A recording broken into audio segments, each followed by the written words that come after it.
आनंद मठ। आनंद मठ और ऋषियों की अनमोल धरोहर को संजोएं।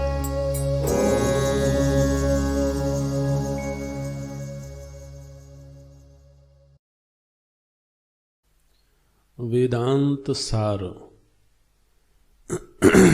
इसके पूर्व भगवान रमण महर्षि जी द्वारा रचित उपदेश सारम का भी अध्ययन हुआ। जो वेदांत सार है इसके रचनाकार हैं ब्रह्मनिष्ठ स्वामी सदानंद योगींद्र। सदानंद योगींद्र ये आचार्य परंपरा में एक बहुत बड़े विद्वान आचार्य हुए। लगभग 15वीं सदी में ये हुए हैं। 15वीं सदी के आसपास इतिहासकार इनका काल मानते हैं। सदानंद योगींद्र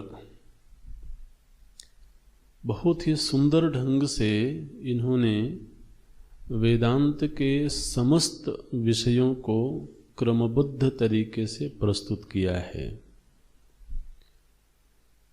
भाषा सरल है लेकिन विषय गंभीर है। ग्रंथ के नाम से ही आप समझ सकते हैं वेदांत सार।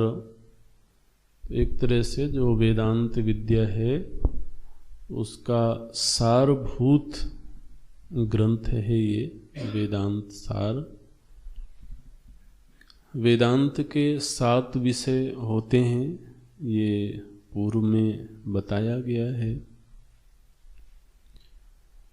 जिसमें पहला विषय होता है अधिकारी प्रकरण।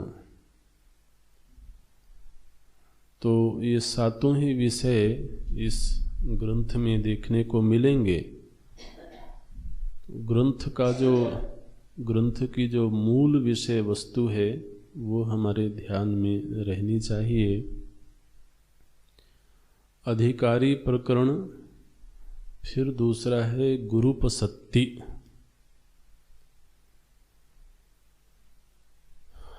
तीसरा विषय आता है तत्त्वम पद का शोधन। तत्त्वम पद का शोधन। चौथा विषय है तदैक्य। तदैक्य माने तत्त्वम पद में जो ऐक्य है उसका निर्णय करना।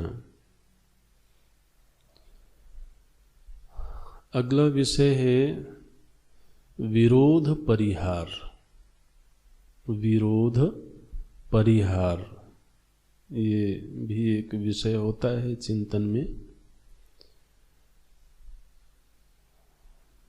छठा विषय है साधन। साधन और 7वां है फल। तो ये 7 विषय वेदांत में हैं। अधिकारी निरूपण, गुरुपसत्ति, तत्त्वम पद का शोधन, तदैक्य बोध, विरोध परिहार, साधन और फल।